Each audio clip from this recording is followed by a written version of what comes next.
Evening, everyone. We're welcome to the channel. We're here with Doug Jones, a buddy of mine back from Texas, and we're going to break down. We've gone through the high school playoffs. We did a breakdown at the beginning, kind of, and we're going to do another one here now that we're halfway through. This is the exact halfway point of the playoff season. So we're going to kind of look back and just kind of go through what some of the potential matchups now are. And I think we both kind of missed on a few state championship predictions in the first show. So I think we're going to give ourselves a mulligan and redo that a little bit. That's the beauty of being on a podcast, is you can do that kind of stuff when you make the rules. So how's things going down in your neck of the woods? I'm sure you had a really good Thanksgiving after the Friday night beat down y'all put on us. I did, man. That was a nice Friday night Thanksgiving. Appreciate that. Reminding me of that. See what happens. Like I said, y'all deserved it. For those of y'all that don't know, Doug is a big Texas Longhorn guy, and I'm an Aggie. I went in thinking we had a really good shot, and Texas wound up out physicaling us in the second half, which is something I didn't expect to happen. But congrats to them. They got the win. It's upsetting, but we're in the playoffs, and hopefully hopefully this team will get refocused. I told other people I'm hoping it takes the Ohio State trail from last year, where they lost to Michigan and then caught fire and made a run. So we'll see. Man, you get to host a game at Kyle Field, huh? Well, there's a scenario we can still get a bye, believe it or not. Yeah, okay. It would take BYU beating Tech and Georgia beating Bama, and then we could slip in front of them and hit the 4 spot. But I'd rather have the home playoff game at this point. And I'll say it like it is. This is a if you'd have told me at the beginning of the year we were going to go 11-1, you would have taken it, man. Second year under Mike Elko, even with the loss to Texas, I'd have been all about it, because I had us going 9-3. To be honest with you, I had us losing to Texas, losing to LSU, and losing to Notre Dame. So I'll take 11. Yeah. Well, hopefully we can all make it in the playoff, man. We'll see. There's a path, but it's going to take some chaos. But we'll see what happens. So, with that being said, we're going to jump through. We're going to run through some of the smaller classifications also on this one. I don't have the bracket for the 1A people. 1A football in Texas, for those of y'all that aren't aware, is what we call 6-man football. If you don't know what 6-man football is, it's 11-man football with 6 people. The field's smaller. It's an 80-yard field. The sidelines are narrower. The quarterback can't get the ball and throw it immediately. If you snap it, he has to pitch it to somebody else to be able to throw it. So normally you snap it to a running back like a wildcat, and then he pitches to who would be your quarterback. Yeah, you can't throw the ball without it being pitched backwards. If you want to watch some more about it, I'll give everybody in the recommendation, go watch on Netflix. There's I think it's 2 or 3 seasons, but it's called the Texas 6. I've heard of that. It follows one of the teams that I'm fixing to mention here, the Strawn Greyhounds. They're one of the better 6-man football teams out there. So it's a pretty good. Hold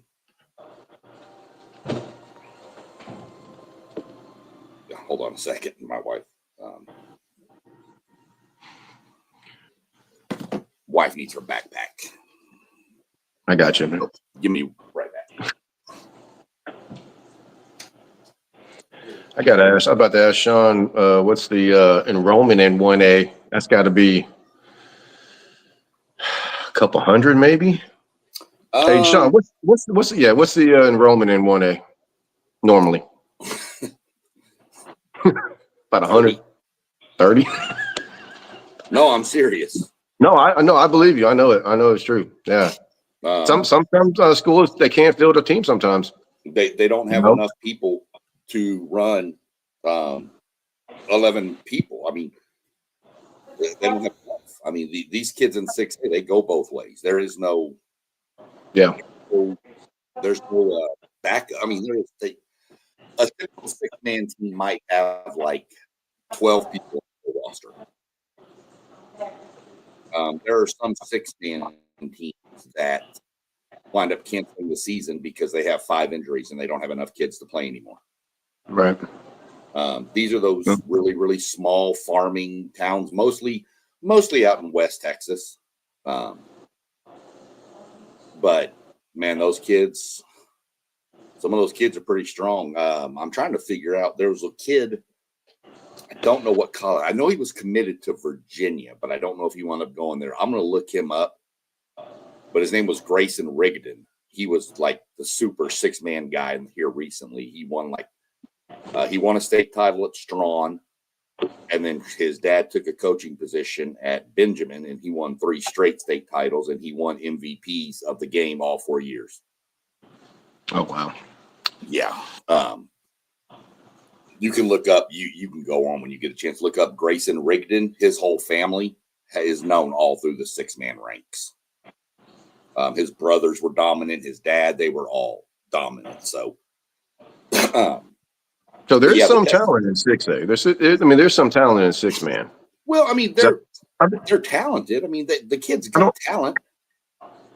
Well, I don't know what school it is, man, but I saw somewhere they got 2 kids on their 6-man. That one's going to Army, other one's going to Navy or something like that. Probably off Gordon, to be honest. We'll talk about them in a minute. Gordon's a dominant team right now, but you'd like them. They're the Gordon Longhorns. There you go. That's probably it right there. Touchdown. Yeah. So it's one of those that 6-man football it's just, I mean, you can say these kids all play for the love of the game in high school, but man, 6-man, those kids have nothing but to play for the love of the game. Yeah. I mean, Gordon and Strawn are near each other. They're like 8 miles apart. They're big rivals. They like share a gas station. That is amazing.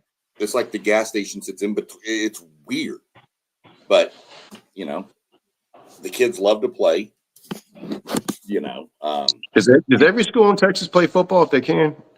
Yes, if they can fill it in, they all play football if they can and if they choose to. There were some that one school over where near I grew up called Cumbie. They used to never have football. Actually, I don't think they all. Goodrich outside of up near Columbus, Cleveland area, going up that way up 59. They don't play football. They don't play football. Okay. For years, Brock didn't play football. It was a basketball only school, and now they're one of the premier football powers in the upper 11-man class. So it just depends on where enrollment moves. Some of these schools have 25 kids in the whole school. Some have 30, some have, your bigger ones like your Richland Springs, which is more of a private type school, but it's not really private. They'll have somewhere upwards of 70, 80 kids, but not enough to play 11-man football. Right. So just a little different thing. But like I said, the Texas 6, pretty interesting watch. Kind of gives you some insights on the town. It pretty much picks, like, each episode follows one kid or a couple kids through their lifestyle and their home life and all that. Get a chance, watch it. You'll enjoy it for sure. And I can almost bet some of the other people in our viewership will too. And but before we break it down, let me go ahead and do like we always do here. Give a shout out to all of our crew at WTP Sports. You got Rob, who runs WTP for Life. You can find him on YouTube. You can find all of us on YouTube. You got Parlay Poe with the Blitzburg 86 podcast. You've got Mossberg with the Level Up Sports 10. You've got Postgame runs the Postgame 86 podcast. Sorry. Parlay Poe runs the Blitzburg podcast. Rob, I mentioned WTP for Life. You got T1 on City League TV. You can find him on Facebook and YouTube both. You got FanDuel Zaya, who runs the FanDuel Zaya podcast. And I'm SEC Sean. You can find me on on there as well. You can find me on YouTube. I do a lot of high school football, do a lot of now I'm going to be doing a lot more NASCAR talk coming up. I think we're going to run a NASCAR stream on Friday. If you're watching, pop into the comments, leave questions, ask anything you want. We're here to, inform you and teach you. And if you got some questions about something you don't know, only way to find out is to ask. We'll answer them. If we don't know the answer, I'll make up something that sounds pretty good. So, without further ado, we'll jump into a little 1A. I can't get the bracket to come up, so I'm just going to kind of go through it. I'm looking at 1A Division II, which is the smallest of the small. This is the smallest people that play football in the state of Texas. And that Strawn team is sitting there. They're playing Richland Springs this weekend. They're in their state semifinals because there's less schools. So they're actually, this is their state semifinals. They'll play this week for the semifinals, and then they'll be off next week. And then when everybody else, they'll be the first games that play the following Wednesday for state championship. They get a 2-week break between, which works out because, again, injuries and stuff, that gives them 2 weeks to kind of get healed up to go play. So, but like I said, I can't get the bracket to pop up, so I'm just going to go through. Region 1, the winner of that was Klondike. Region 2 was Jayton. Region 3 was Strawn. And Region 4 was Richland Springs. My opinion on this is Strawn has looked dominant this year. They have one loss to their rival Gordon. I think they're going to get beat by Richland Springs this weekend. I think your state championship game is going to be Jayton versus Richland Springs. It wouldn't surprise me if Strawn beats Richland Springs, but I think Richland Springs is more geared for this run. So I've got Richland Springs and Jayton. I do feel like whoever wins between Strawn and Richland Springs is probably going to be your favorite. So the winner of that game is probably going to be your state champion. So I'll go Richland Springs over Jayton. Richland Springs, they're kind of familiar. They've been there before, right? Yeah. It went for a run there, and if you watch that show, you'll see Strawn and Richland Springs met in like their state semifinal. Sometimes the regional final based on what region, because they move around a lot in regions in that classification. But they met, man, so many numerous times in either the state semi or the regional final. Those teams were just meeting constantly. But if you watch it, you'll freak out when you see Richland Springs in their stadium for a 6-man school. They're on chartered buses that are owned by them. Richland Spring. Oh my! You'll freak out when you watch. You'll be like, "Where is the?" That's why I said it's kind of like a private school, but it's not a private school. Yeah. Apparently, they have a lot of money. Because I saw that. I mean, you got Strawn climbing on them old yellow dogs. Mm-hmm. And you got Richland Springs climbing on a charter to go to a regular district game. And I'm just like, and then their stadium, it looks like something we would have played a playoff game at when I was at my 3A high school. Wow. Yeah, you'll trip out if you go watch it. You'll be like, what in the world? 1A Division 1 is going to be the next bracket we look at. Well, again, I can't get it posted, and I apologize. Your Region 1 winner was Rankin, the Red Devils. Region 2 was Water Valley. Region 3 was Union Hill, and Region 4 was the team aforementioned Gordon. In 6-man football, they do have a mercy rule. 45 points at halftime or after ends the game. Yeah, that makes sense. Gordon hasn't played a second half all year. I think they got the two FBS kids on that team, man. They have 45 everybody in the first half. That's crazy. It's insane. That's crazy. They are. I think they're in a run for their 3rd straight state title. This is going for a 3-peat. And I don't care what classification you're in. You win 3 in a row, you're good. Yeah, you're good. Yeah. So,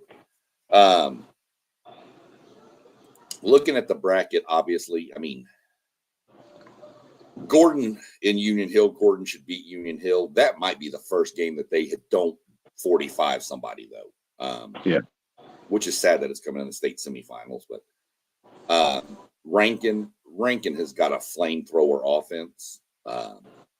Looking at some of their scores, I mean, they put up 50. I mean, I know it's 6-man. Then they put up 60. Then they put up 82 last week. I mean, it's not. Don't think that's crazy. There's been numerous games where these teams have gone over 100 points. A couple of years ago, a team called Fannondale played a team.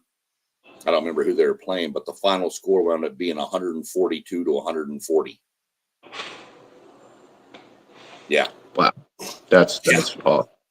It's a lot of offensive football in 6-man. I mean, so.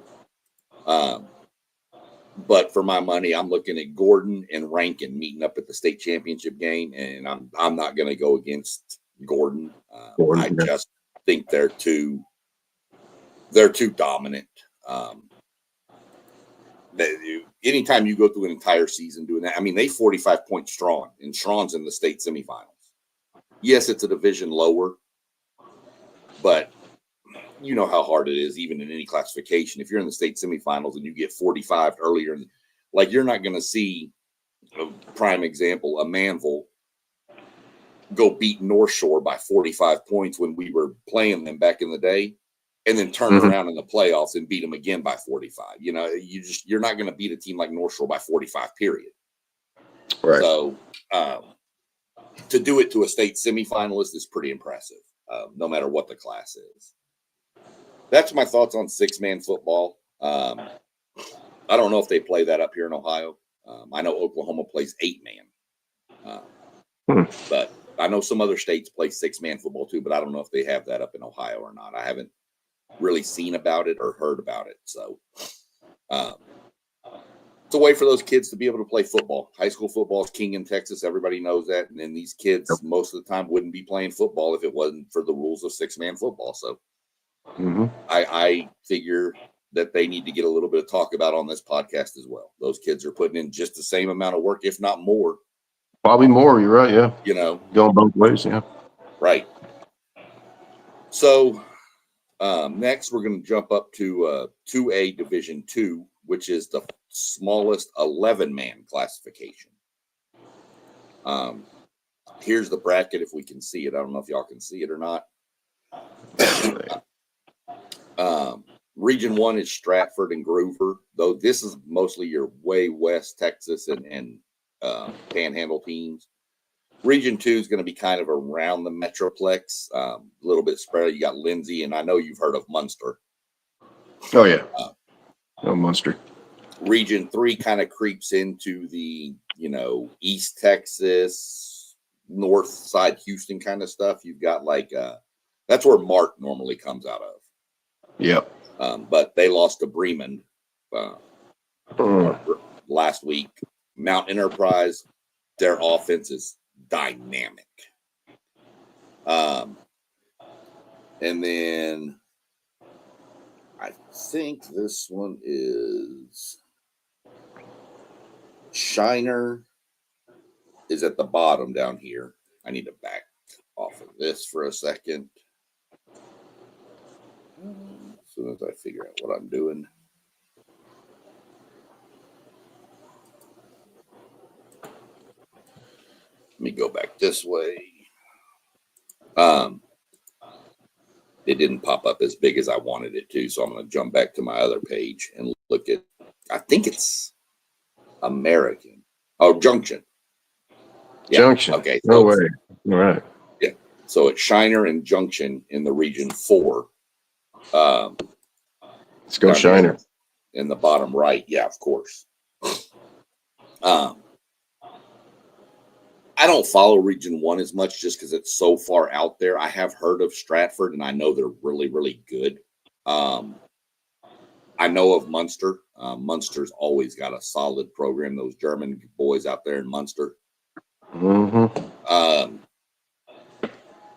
Shiner in Region 4 down there in the bottom right-hand corner, Shiner and Junction. Junction's most famously known for the Junction Boys. The Junction Boys. The Bear Bryant when he took the A&M team out there and beat them to snot. Beat him to snot, man. Ruined the Sugarland Express's career, man. Yep. Pretty much. And then up at the top, you got Bremond and Mount Enterprise. Like I said, Mount Enterprise has got a great offense, but me looking at it right now, I think Bremond is on a mission, and I just think they're going to wind up winning that region. Junction's a good story. I like Junction, but Shiner's got the pedigree. We all know that. Yep. Good beer too. On the left-hand side of the bracket, Munster and Lindsay. Munster. I think we're on a collision course for Munster and Shiner in the state title game, and I don't honestly know who would win that.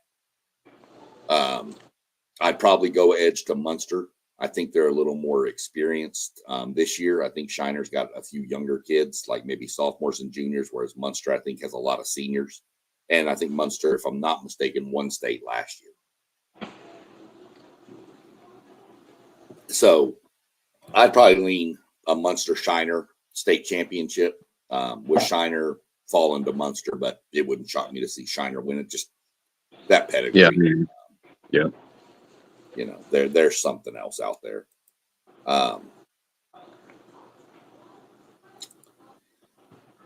Shiner, home of the Brooks brothers and cousin to former University of Texas running back Jonathan Brooks.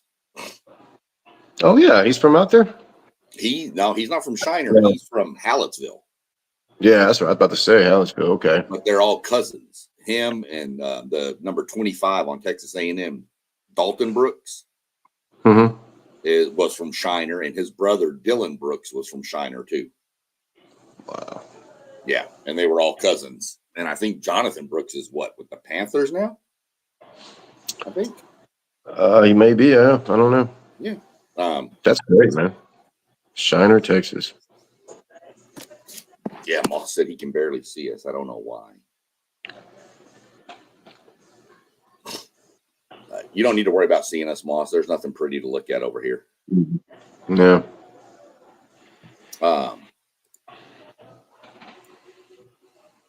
Next, you'll jump up to 2A Division I,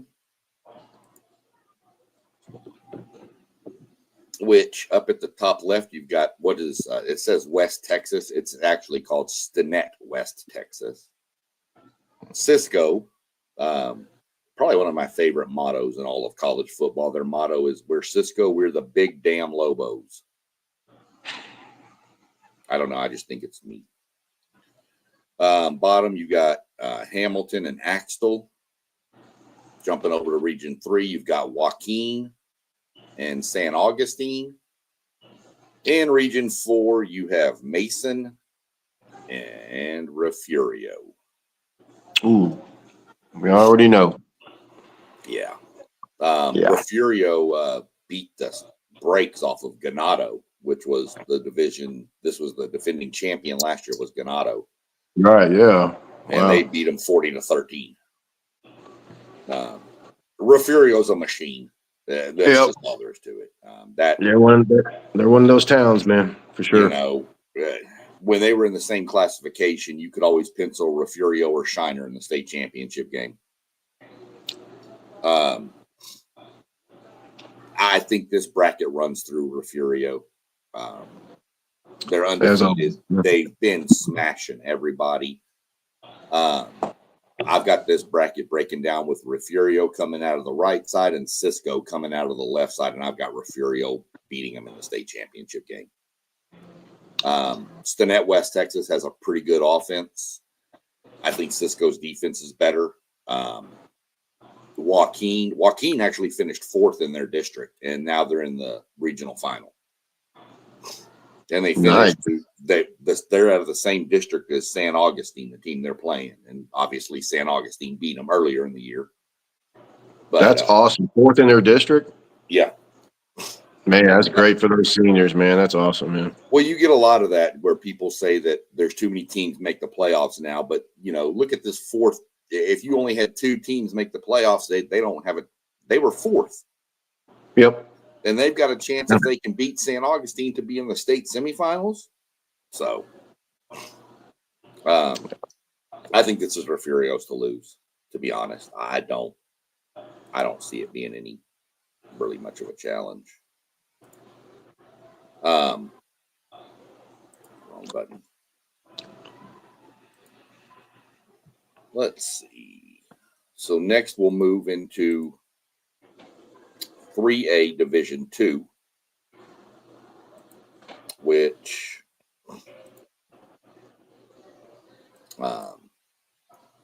you've got, again, these are all teams up in the Panhandle area in Region 1.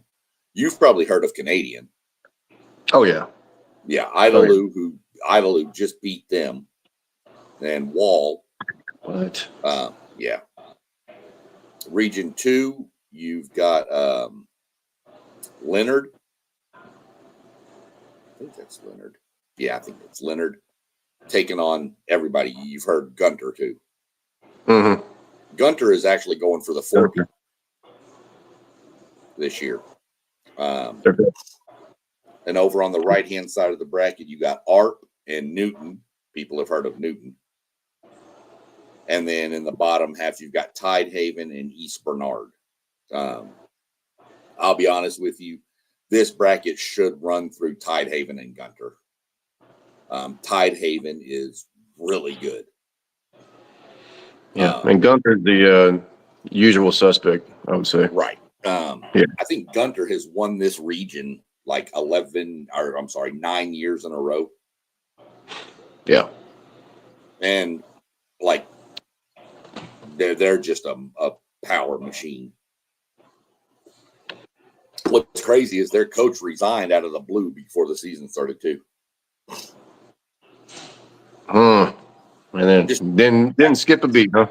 Nope. But those good programs don't. No, you're right. Especially if the coach leaves later in the after the season, in the middle, they have plenty of time. Or if he leaves late, then they just promote from within because they don't have time to go find a coach. And a lot of times that's why a coach will do that. So this bracket's going to come up at Tidehaven and Gunter. I don't know. Tidehaven is really good, but never been that far. I don't, not a lot of experience that deep. Gunter's been there, done that. It's hard to 4-peat in the state of Texas. It's hard. It's hard to 3-peat, but it's hard to 4-peat. Very, very few teams have done it. Yeah. I think the last one to 4-peat was probably Sealy in the early 90s. They definitely won 3 in a row for sure. I know that. Sealy won 4. I know that because they beat up my team twice.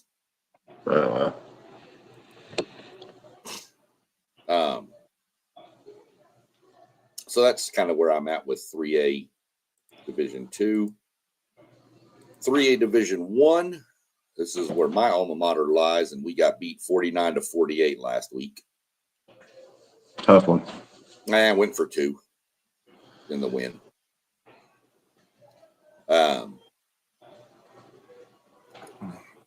To be honest, I think this region is going to come down. The Region 1 just really can't kind of compete with Region 2, I don't believe, athletically. Paradise is pretty good. But you got Pottsboro and Grandview down here in Region 2. I got to ride with Grandview, mainly because they beat my alma mater.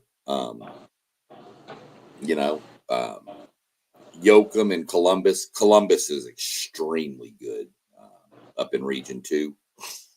And then in Region 4, it's probably the best matchup of this round, which is the Llano Yellow Jackets and the Edna Cowboys.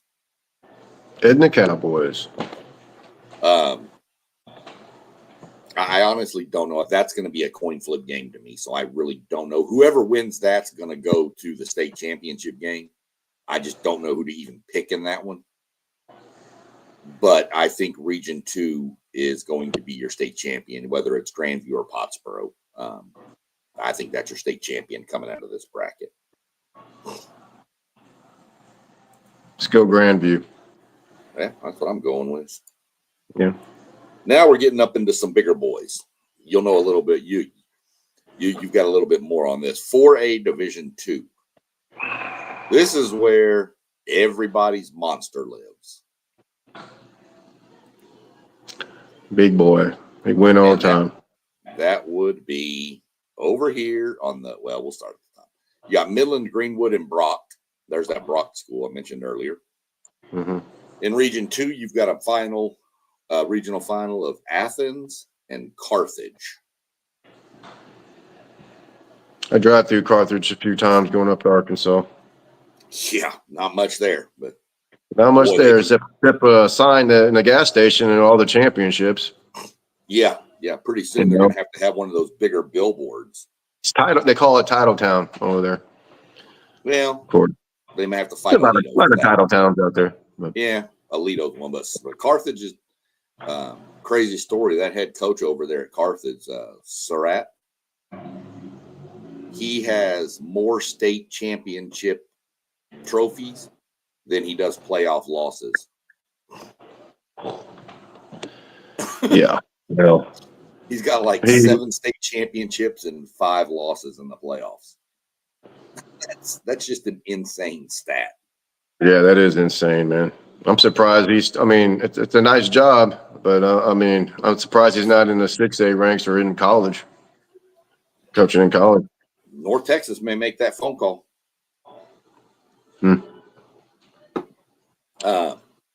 Region 3, this is the region Doug and I was telling him about off air. This was the region that was loaded with blue bloods in the regional semifinal round.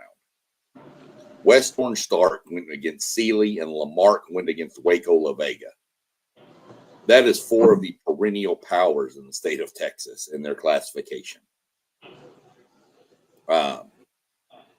Lamarck is down near Houston, and for those that don't know, Lamarck went to 7 consecutive state championship games. They didn't win them all, but they went to them, and that's a streak that I don't ever see being broken. Mm-hmm. They won 3 and lost 3. I thought it was 6. I guess I think it was 7. I think they lost 4 and won 3. Okay, I know they lost to Stephenville 3 times, and they beat Denison 3 times. And then they lost to Stephenville, I think, the last one. Wow. They went like a negative 3-peat, a positive 3-peat, and then a loss of 1. I'll relook that up again. I've got the magazine out in the other room. And it was crazy. I was in high school, man, and I remember Lamarck back then because I used to play Galveston ball every week. I mean, every season. And dude, it blew my mind every time Lamarck would lose to Stephenville. Yeah. But I know now. But back then, I was like, what? Well, Stephenville had them quarterbacks out there. Yeah. You know. Yeah. Kendall Bryles, man, that's a name you might want to throw around. He's a coordinator at somewhere. I can't remember now. Yeah, I don't remember where he's the coordinator at. That's Art Bryles' kid, by the way. Yeah, Art Bryles' kid. This region, or this whole bracket here, the right-hand side is Cuero and Sinton on the bottom down in Region 4. I think whoever comes out of Region 3 is going to win that side of the bracket. I believe it's probably going to be Waco La Vega. They run that slot T, which is the devil. It is. God, that offense. It's hard to explain, but anybody watching, you want to know what the slot T is, go look up the slot T offense in Texas high school, and it is the hardest thing to prepare for. Worst thing to prepare than the wishbone. All you got to do is line up wrong one time, man, and it's to the house. It's crazy. Yeah. And it's fullback dive, end around. There's so much misdirection. It's crazy. You wonder why it's not run more at the higher levels, but that's what it's called. Slot T is the devil. I think Carthage comes out of this, and I don't think it's going to be close. I think Carthage runs through this whole bracket. I'm waiting until Wednesday, actually, early signing day. their running back, number one running back in Texas from Carthage, is committed to A&M. Oh, really? Yeah. I thought he was looking at Texas. No, he shut down his commitment like last month and said, "I'm done. I'm locked in 100%." Okay. And he told managing editor for Dave Campbell's, Greg Powers, the recruiting guy, he said, "No, there's no flipping. I'm A&M." So Good. I'm glad he's going to be here. yeah, at least he's staying in the state. Yep. It's good. So that's Carthage. Everybody knows that Carthage is just a machine. We'll jump over to 4AD1 real quick. 4AD1, you got West Plains and there's Stephenville in Region 1. Region 2, you got Alvarado and Salina. Salina. Region 3, you've got Kilgore and a newer school out of the greater Houston area, Fort Bend Crawford. That's They've right. been open 2 years. I think this is their second year of varsity football, and they're in the regional semifinals. And then in the bottom half, you've got San Antonio, Davenport, and Lavernia. Davenport should beat Lavernia. I'm going Kilgore over Crawford. Kilgore is just another one of those East Texas teams. They just line up and punish you with a running attack right down your throat. Can you stop it? And most people can't. Stephenville, definitely. I've got Stephenville over West Plains. And I've got Salina over Alvarado, which gives us Stephenville, Salina, Kilgore, and then the San Antonio Davenport. Kilgore should pretty much make the state title game. That's Stephenville, Salina, man. That should have been a state championship game, man. Right. That's kind of where you're looking at. That Stephenville Salina game is going to be interesting.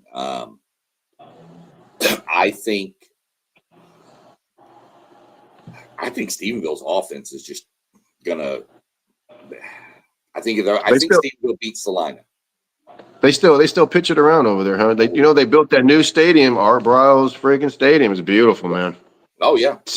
Oh man, millions. I don't even know how much it was. Probably like 40. Who knows? They didn't have a choice though. Tarleton told them you can't use Tarleton anymore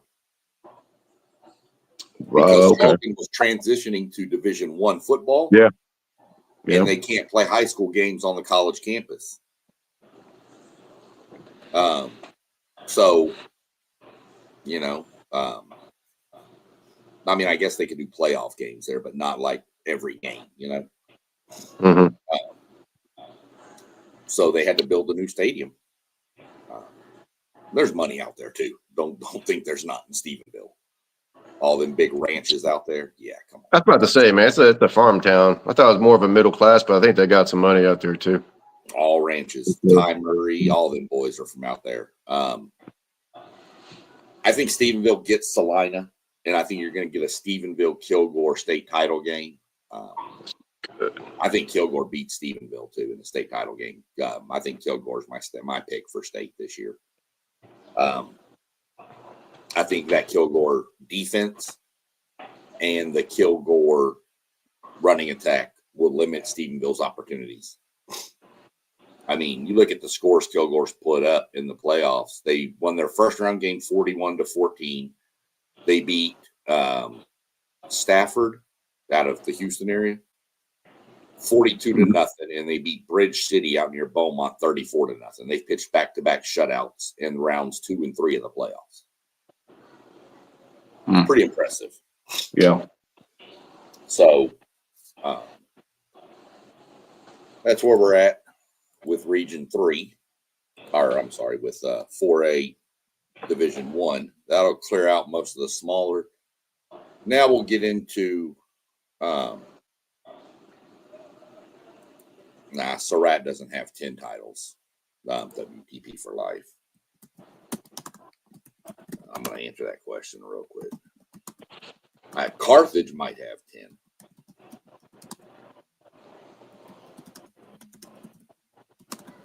But I don't believe Surratt has won 10 titles already.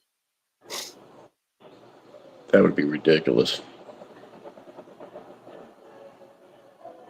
5A Division 1 or Division 2, I'm sorry. This is where you start getting into, as it's called, big boy. These are some of your more well-known programs throughout the state. Your top bracket, Melissa and Argyle. Whew, that's going to be a good one. Yeah, well, how about your next one in Region 2, South Oak Cliff and P&G, Port Neches Groves? Yeah, that's not a state championship this year either. That's crazy. No, it was, what, 2 years ago? Yeah, like a couple years in a row, I think, wasn't it? Yeah. Yeah. That's going to be the right-hand side of the bracket in the upper Region 3 is the matchup everybody's been drooling for, and that's Richmond Randall and Iowa Colony. The rematch. These two teams, Iowa Colony and Richmond Randall, are in the same district. I'll get back to them in a minute. And then in the bottom, you've got Bernie and San Antonio Alamo Heights. If you go back and watch the first episode, I told you either Bernie or Bernie Champion is good every year. They alternate. It's like they trade kids. I don't know what's going on, but Bernie apparently is it this year. I don't know that it really matters who wins that game between Bernie and Alamo Heights. They're going to get smashed in the next round by the winner of the Iowa Colony Richmond Randall game. You think Randall's going to get it? I'll jump to that one in last. That one I'm going to say for last because that's going to be a breakdown right there. Melissa and Argyle. Melissa's actually come on the radar in the past couple years. Yep. Argyle was a dominant 4A football team. And then they moved up based on their enrollment to 5A. And everybody's like, well, let's see how they haven't missed a beat. They're just cruising. They just blast people. I mean, they had a little bit of a push last week from Prosper Walnut Grove, brand new school up there.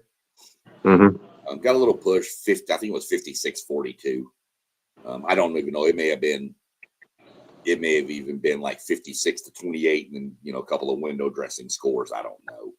Yeah, but that South Oak Cliff Port Neches Grove game is going to be. I mean, South Oak Cliff. I don't think you can go against them. Oh, dude, I don't think so either, man. Not this year. I mean, they dominated North Shore this year to start the season. That I was like, what in the world? And for people that wonder, North Shore is a 6A Division 1 program, so that is 4 classifications above this. North Shore's South Oak Cliff's probably sitting with 1,800 kids. Yeah, something North like Shore's that. sitting over 4,000. And South 4,500 probably. Yeah. You want to talk about belt to ass? South Oak Cliff, they did that. They took them behind the woodshed. They took their lunch money. Whatever else you want to say, that's what South Oak Cliff did to Galena Park North Shore. Yeah, North Shore went all the way up to Dallas for that, man. Yeah, they had to ride back, and I know that was not a fun ride home. Not for them. Now, P&G plays that scrappy, funky, just golden triangle football. I mean, their coach, they got a pretty good head coach. Pretty good last name. Pretty good pedigree over there. Yeah. I don't know his first name, but I know his last name's Joseph. Right. Anybody curious? That would be the head coach of probably one of the most recognized programs in the state of Texas nationwide, Katy. I would say they're probably the biggest name brand nationwide. People, if you say about Katy High School, people in other states would be like, yeah, we've heard of them.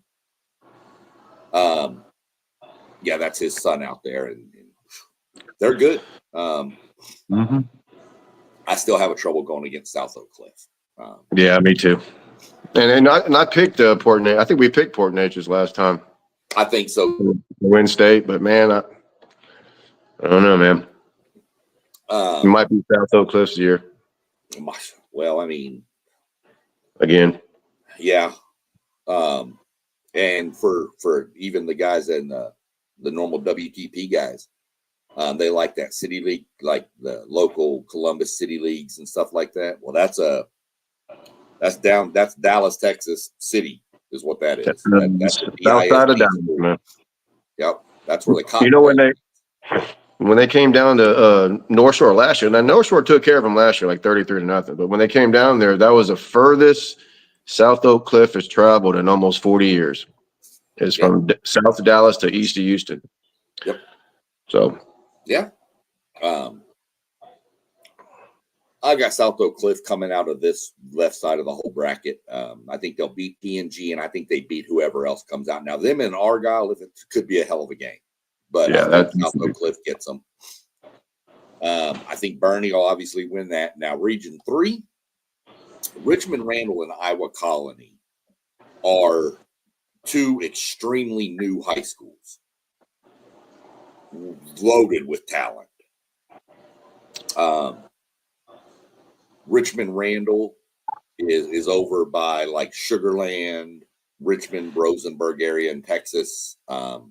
Iowa Colony sits right on Highway 288 south of Houston, between Manville and Angleton. Nice neighborhoods out there. Yeah, very nice. Very, very, very brand new. They're in the same district. Iowa Colony, I think, has 3 losses in the past 2 years, and all 3 are Richmond Randall. Yeah. They played this year. Iowa Colony jumped on them 21-0 and lost 49-42. I don't think Iowa Colony would let that happen again if they get the lead. I don't know that they can get the lead. Richmond Randall has got a running back who is a monster. Man, they score so fast with that guy. Yeah. He went for 319 last week. Just a dart, man. Yeah. Really is. I think he's a junior, too. I'd love to see Iowa Colony win just because they're right there near where my kids went to school in Manville. I just think Richmond Randall I think they've got it this year. I'm going to take Richmond Randall. I'm going to put Richmond Randall and South Oak Cliff in the state championship game. And, brother, that is must-watch TV. I'm going for Randall, man. I know that much. Yeah, I mean, I'd go for the Houston area school. But, definitely, man, you want to talk about must-watch TV? If you can It'll find a way to watch that game, you better find. I don't care if you're in Alaska. I don't care if you're in Panama City, Panama. I don't care if you're in Europe. You better find a way because that is must-watch TV right there. It's going to be a Friday night game. Probably, It possibly. I'd have to look and see how the schedule falls out. Or maybe a Saturday early game. Friday at 7 p.m. or Saturday at 11 a.m. To me, that they should make that prime time.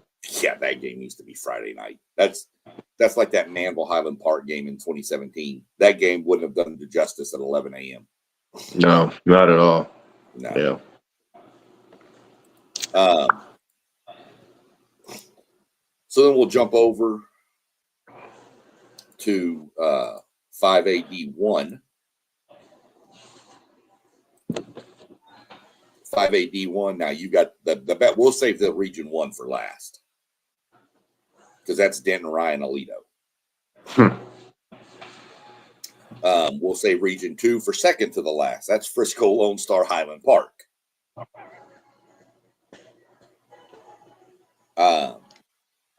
To the right side of the bracket in Region 4, this hadn't been updated when I saved the picture, but I already know who I can fill in Region 3. So there's a team missing. There's some missing in 6A too, but I know who it is. Region 4, you've got, I think the easy pick is Smithson Valley taking on New Braunfels. Yeah. For those that don't know, New Braunfels is the only team I know of that has a mascot of the unicorns. Unicorns. So if you've never seen a unicorn. The team Grandview we talked about earlier is the only team I know of that is the zebras. So Little fun fact. We have They got the short ones out there somewhere. Yeah, we have Schulenburg. Yeah. We have some weird mascots in Texas. We have the Progresso Red Ants. I mean, you've got some weird ones. El Campo Rice Birds, man. So, Robstown has the weirdest of all, and I'm not going to mention it on this stream. You want to know what Robstown's mascot is? Feel free to go Google it. You will freak out when you find out what it is. Yeah, we got the Frost Polar Bears, the Winter's Blizzards. Some of them make sense. Yeah. Some don't. So, anyway, I think Smithson Valley smashes New Braunfels. Smithson Valley is just another one of those machine teams out of the greater San Antonio area. Northside, yeah.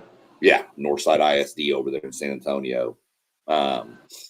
Region 3, you've got Port Arthur Memorial going against Barbers Hill. Barbers Hill, man. Good old Mount Bellevue people, huh? That's it. Yeah.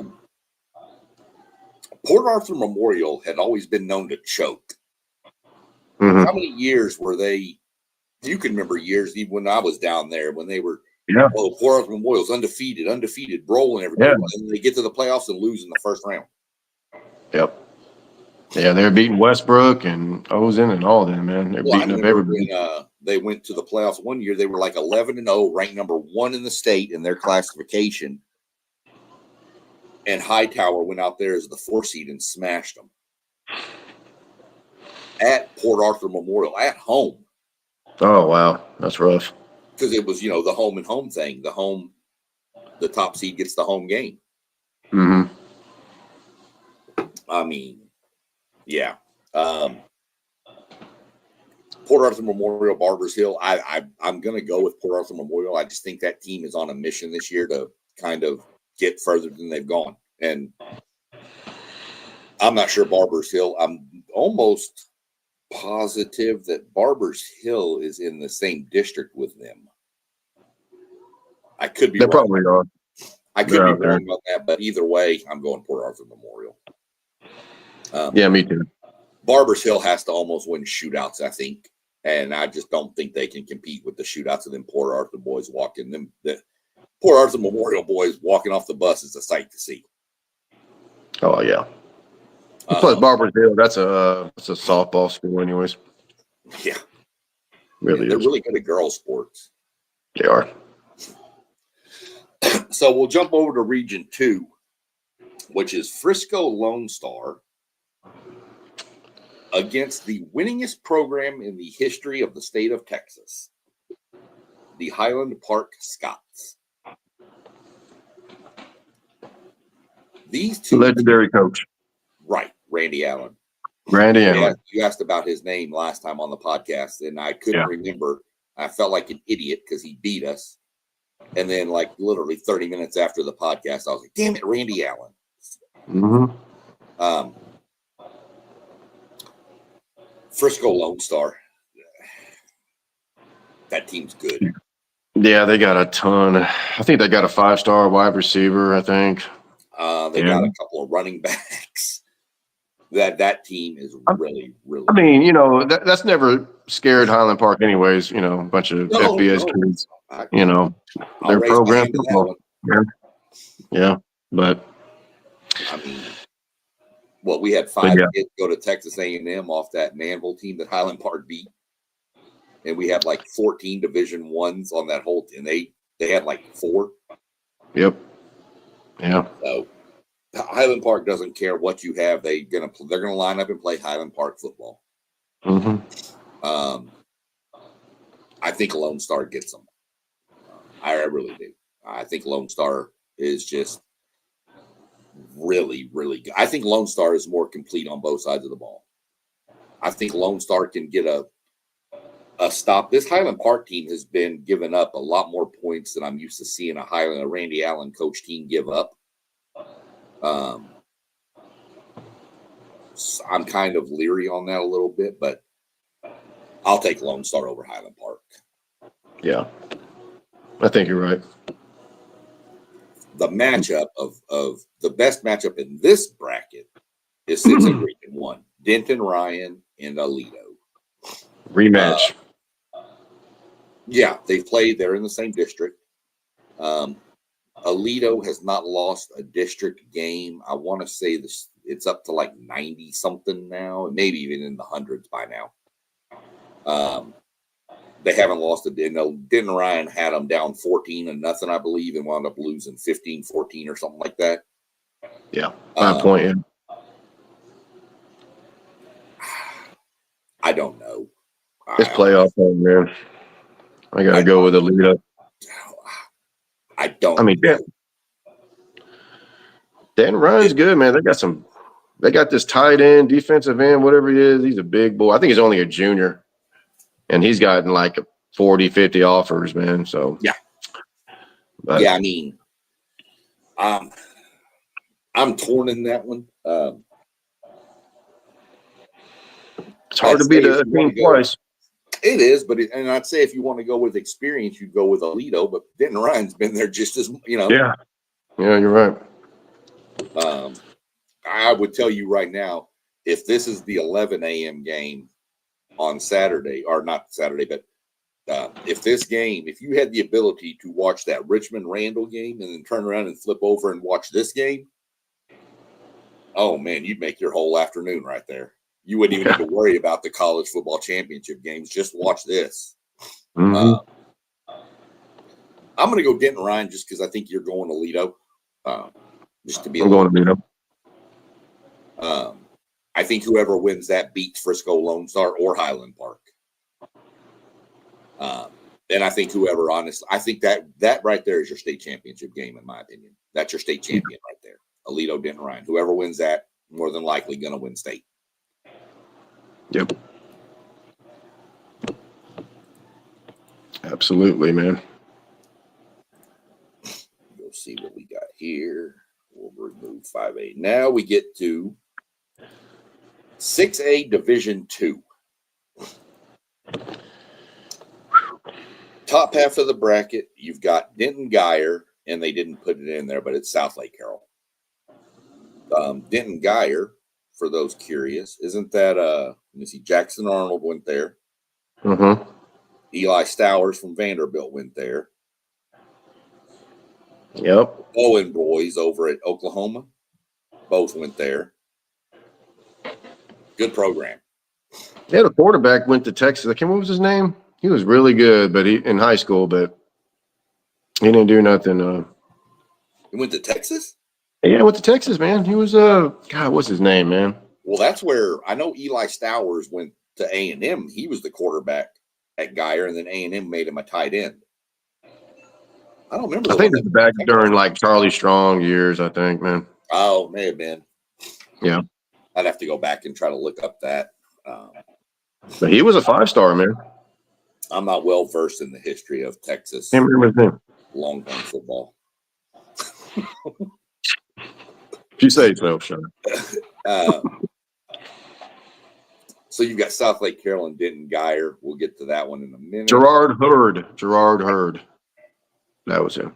Really? Gerard Hurd. He went to Texas. Okay. I know Gerard Hurd. I've heard of him. I didn't remember him going to Denton Geyer, but yeah, I thought he was at Ryan. No, he's that Geyer. Either way. Yeah. We'll get to Region 1. That's going to be South Lake Carroll should fill in it with Denton Geyer. Region 2 will be Willis versus DeSoto. Take the over. Take the over. Take the over. Take the over on that one.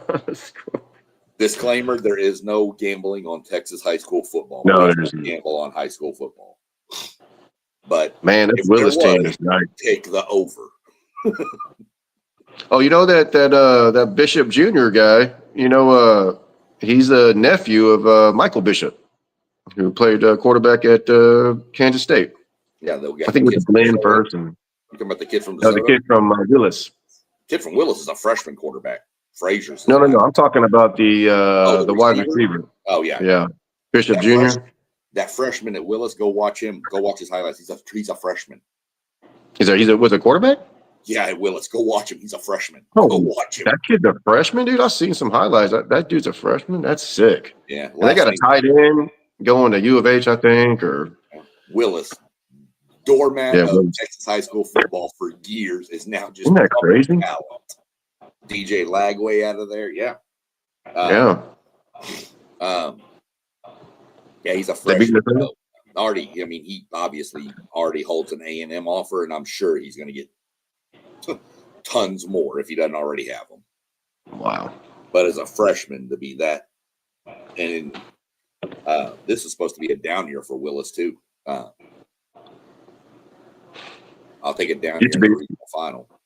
Yeah. Region 3, you get a rematch from a district game earlier in the year, CE King and Summer Creek. CE King dominated that game. Boy, yeah, they did. Region 4, you got some really good matchups in this whole bracket here now. Region 4, you've got Vandergrift, who was my pick to win this region. Yep, and sure Dripping was. Springs. So, Dripping Springs, Vandergrift. I don't know that. I'm going Vandergrift because I had them winning this region at the beginning. Yeah, I'm going to go Dripping Springs. I think I went with them. I think you did too. Yeah, I think I'm going to stick with that. Top half of the bracket. I'm pretty sure I took CE King. I think you took Summer Creek. I did, man. But I don't think that's going to work out. Yeah. Do you believe CE King missed the playoffs last year? Yeah. That's probably why they got a new coach. They got a first-year coach. And look what he's doing, man. I don't know his name. But I will soon. Right. that east side, Humble, Atascocita, east side of Houston is just stacked. Even Kingwood, College Park over there. Yeah. Everybody but Channelview. Ever since Jalen left. Yeah. Jalen Bird. Yeah. Is his dad still a coach over there? I think he is. I don't know. He might be. He's been there a long time.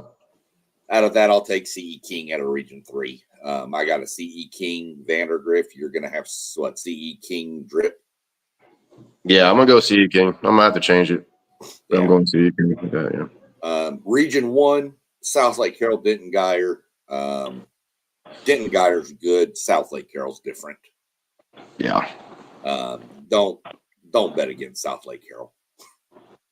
And if you go back and watch, if you remember, I told you South Lake Carroll was in the dirtier side of that bracket with the landmines they could encounter, with Prosper and all that sitting over there. Mm-hmm. They've just handled business. Yeah, they had to play that game at midnight, man, because of the rain. They didn't get done till like 2 o'clock in the morning, 3 in the morning.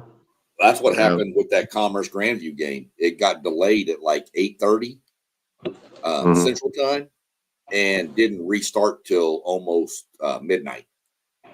Wow. Yeah. Region 2, you've got DeSoto and Willis. I like the kid. I like Willis. I don't know that a freshman against DeSoto is what the option I want to take. I've got DeSoto winning that, which is going to set up DeSoto, South Lake Carroll.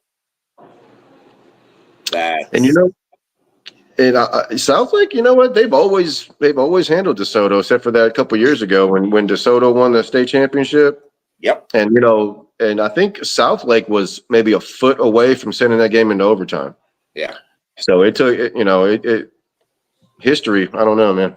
I'd have to go with South Lake anyways because that's South Lake this year. I don't think you vote against South Lake this year. They got 8 or 9 Division I's, mostly Power 4 on the offense. 11 senior lettermen on defense. It's crazy. Look at the potential matchup, though. This is just funny to me. You could have South Lake Carroll, rich neighborhood against the CE King. One of the most non-richest neighborhoods in Texas, in Houston. Yep. You talk about it. Yeah. CE King, though, that team came out of nowhere.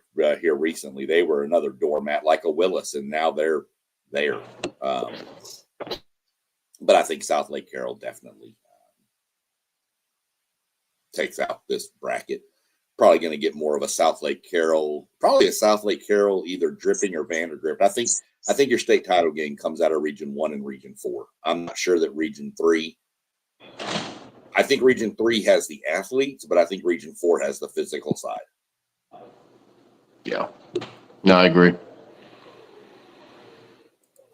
So I'd go with I'm something. hoping CE King. I'm pulling for CE King. I hope they win Oh state. yeah, I mean, I'll always pull for the Houston teams, but I just think physicality that deep in the playoffs is going to play a big part. Yeah. Final bracket.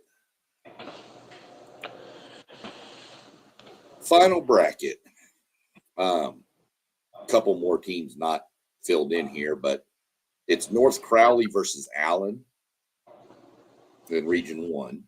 Region 2 is a rematch of a district game from earlier, Duncanville and Waxahachie.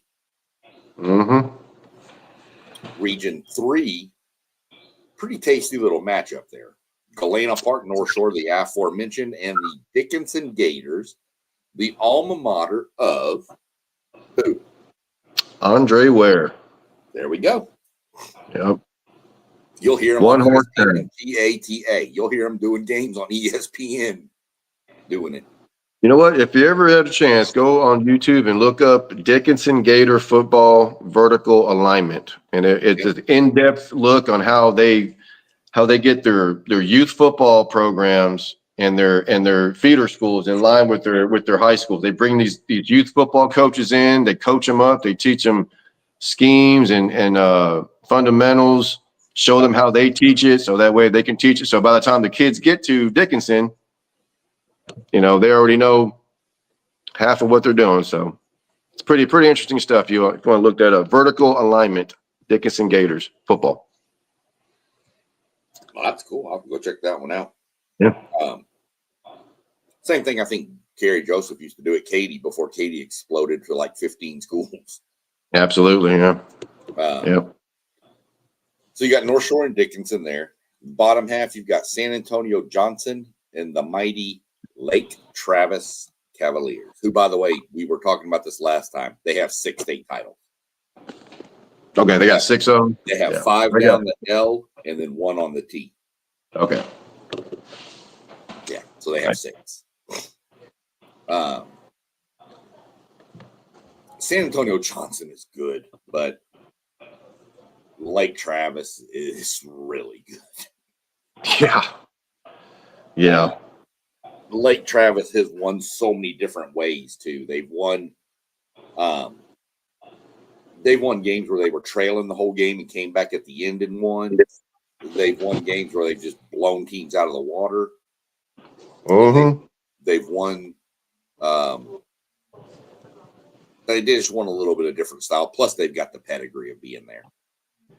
So I'll take Lake Travis out of Region 4. Region 3, North Shore and Dickinson, man.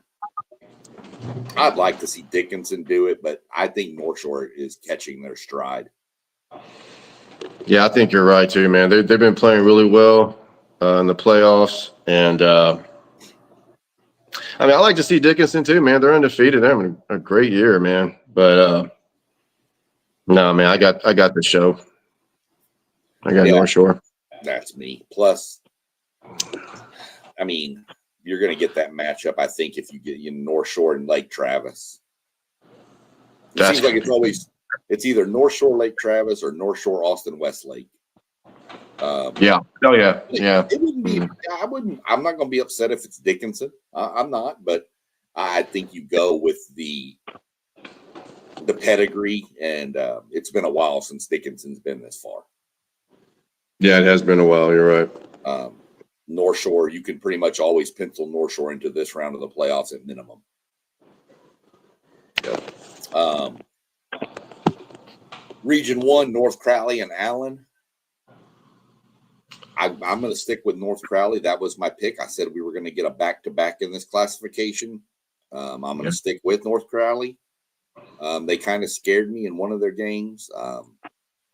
I think it was against I don't remember who it was against, but they kind of gave me a little bit of a scare. I like North Crowley over Allen.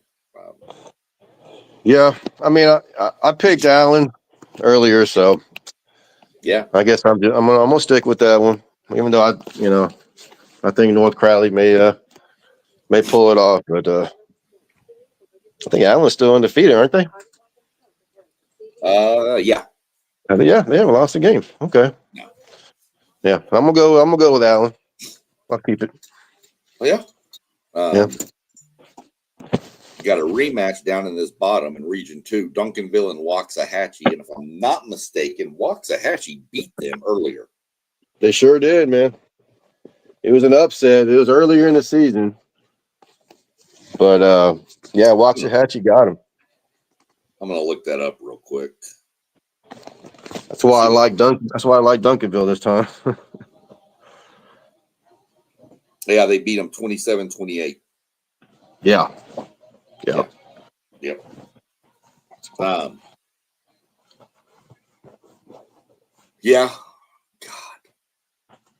Man, are we on board again for another Duncanville North Shore matchup? Man, it could be, man. You know what?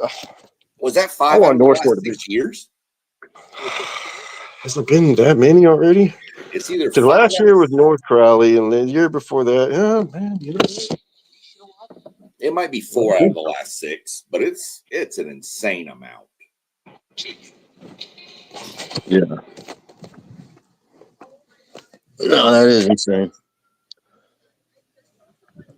So yeah, I mean Duncanville and Waxahachie. I think Duncanville gets them. And then I think you get fast options and something to win on dealdash.com. And today, what are you doing?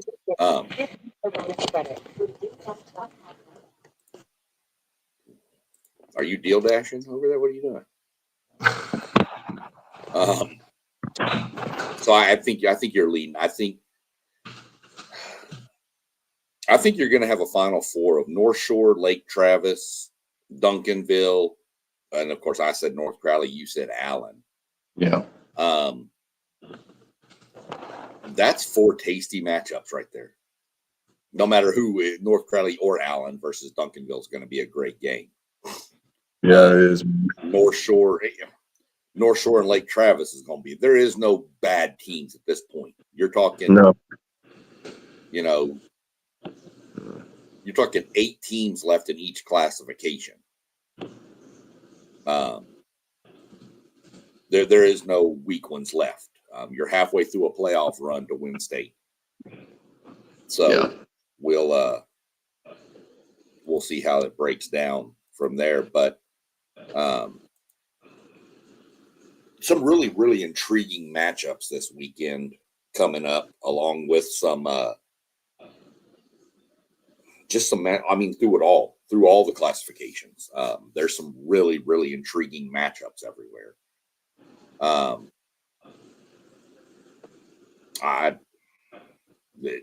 This is when the rubber meets the road in the state. Our old coach Kirk Martin at Manville High School posted his thing that always said headhunters play in December. That's a good one. And that's what we took that year. We went to the state title game. That's what he's always told the kids, you know. We'll see how it shakes out. It's going to be interesting. That is for sure. We got some good matchups coming up. Like I said, if you've got the ability and you can get to Victory Plus on a smart TV, it's an app you can get. They broadcast some of the high school football games, and they also have the high school scoreboard show, which is I think is Saturday at 11:30 our time. Either way, you can find it on there. where they break down pretty much all the highlights and stuff and show you all the different teams and players and interview coaches and stuff on there. Good little place to get some content if you're curious. For the guys up here in Ohio, that's there's some names y'all will probably be hearing coming to the Ohio State University for sure out of that state. So, and some of the better talent you'll see all around the nation. So these kids going to different schools. So, well, they definitely got some Ohio State commitments. I know Brock Boyd, he's 5-star wide receiver from South Lake Carroll. Yep. Check that kid out, man. He's a real deal. Y'all gonna like him a lot. So I think, yeah.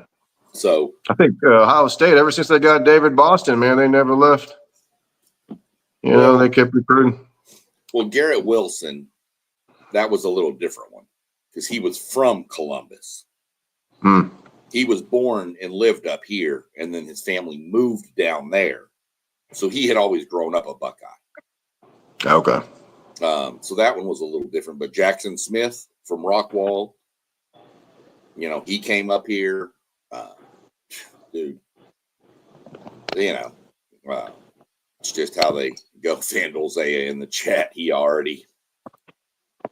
We know about Brock Boyd, baby. Let's go. I promise you, if there's one person that's going to know about Brock Boyd, it was going to be that guy right there, Sandal Zaya. Yeah, there's some other ones out there for sure. Man, do you happen to catch that Katy game in Summer Creek, man? I haven't yet. No. Man, that was a heartbreaker. That was a heartbreaker for Katy, man. Yeah, I saw the final play. Could have been a pick play on the wide receiver. Could have been called offensive PI. Don't think you're going to make that call at that point of a football game in the high school playoffs, though. And I could be wrong, man, but I don't think Katy has any FBS kids. And I apologize if I'm wrong, man. But I tell you what, man, they played Katy football, man. You know, they scored on the very first play. I know it doesn't surprise you. No. On the very first play. And of course, you know what it was. It was a good old student body run. Well, it was like the old good old pull the guard and tackle, and kids have been running that play probably most of their lives. Yeah. They hit it. I saw the final play. I haven't watched the whole game yet, but I did see the final play. Like I said, could have been called offensive PI. Don't think you make that call at that point of the game. I understand Gary Joseph was mad, and I understand why, but I think if he looks back on it, he'd want the same thing to know. He would say that's a no call. Gary Joseph was losing his mind because of a blocked field goal, blocked extra point. I think he said that they might have got some elevation behind it. You know, he might have jumped on somebody, and they missed it. Well, again, you don't want the refs to decide the game, but I mean, Gary Joseph will look back and tell you they should have never been in that position. Yeah. So yeah, we're creeping. We got a couple more weeks left of high school ball there. Some really good matchups. Don't think we got any stuff in the. Let's see. Not really much in the chat. No. So, yeah, it's been one of those things. I'm pretty sure we're going to be on tomorrow. I don't know what your schedule's like. Pretty sure we're going to be on tomorrow because the playoff, of course, will come out tomorrow. The new rankings from the committee. So I don't know what that's going to look like, but I'm sure we're going to be on then. I know there'll be content posted on all these different channels throughout the week. For everybody out there, go hit up all those channels, like them, subscribe them, follow them up, do some stuff there. There's good content on all there. We'll be throwing, probably going to throw my third part of my NASCAR for beginners this Friday. So there'll be some more NASCAR stuff coming out for people that got questions that want asked. Legend Bays High School.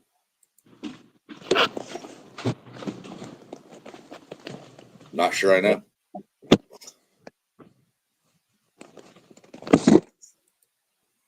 Legend Bays. I don't think I've heard of that one. Me neither.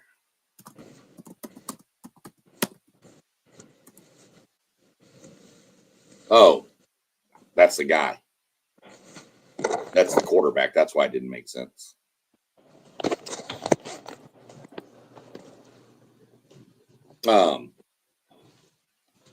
Legend Bay, his high. He's damn it, was it North Crowley? North Forney. He's from North Forney. They got knocked out. They got knocked out last week or week before. I think he's another Ohio State commit, though, quarterback. If I'm not mistaken. Did he commit to Ohio State, Zay? Yeah. He said he's going to play running back or / wide receiver at Ohio State. Yeah, that doesn't surprise me. He's good. That North Forney team, they had a good running back there too, and I can't remember his name either right offhand, but he was a good running back. Jackrabbits, right? Forney? No, Forney is the Jackrabbits. That's I don't know what North Forney is. I don't know what North Forney is. It's weird. They got some cool looking uniforms up. I mean, they do. They look pretty neat. Yep. Yeah, that doesn't surprise me. He runs a 10 300-yard dash. That doesn't surprise me. Damn. Forney, back in the day, had a kid by the name of DeBrian Blanton, went to ran track at Oklahoma. The kid I saw that kid in an indoor track meet run the 60-meter, pull his hamstring halfway through, and he had such a big lead halfway through a 60-meter race, he coasted to the end and won. With a torn hand? Yeah. Good Lord. Yeah, Crazy. that kid was fast. So, we might have to, since I got Zay and all them in the chat there, we might have to see about throwing something down Wednesday with early signing day. Hey, man. I love recruiting, man. Oh yeah, me too. But get together, go through some of the, everybody like Zay, of course, the Ohio State. We got some Michigan guys on here. Got a Notre Dame guy. You're a Longhorn. You got a Florida State guy. You got me and Aggie. You can kind of go through and touch base on some of our top signees from the early signing period. And just kind of look around and see what everybody thinks. I mean, we'll see. See what's going on Wednesday and go from there with it. And like I said, so keep your eyes out for that. Everybody in the chat, keep your eyes out for that one coming up if you're interested in recruiting. I know we're fixing to get some college basketball kicked off. I know it's going already, but I know there's going to be a lot more chats coming up with that. Nice. So y'all keep it going. We got, of course, the playoffs fixing to start in college football. So we'll have tons of comment. There was tons of comment dropped last week. Some of it I'm going to tell you not to go watch because I look like an idiot on some of my stuff I said, but that's okay.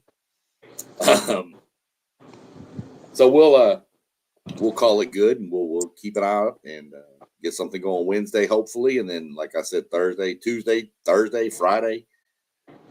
Friday we'll drop some NASCAR content and go down the road from there. So let's do it, man. I'll see you guys tomorrow night. It's gonna be fun. It's gonna be interesting. Yeah. Tomorrow's gonna be real interesting. So let's see where we go from there, and then we'll prep for the rest of the week after that. Other than that, have a good evening. I think we're fixing to get some snow up here, so have fun with that. Oh, loads. I'll catch you later. All right, brother. Have a good night, man. Bye.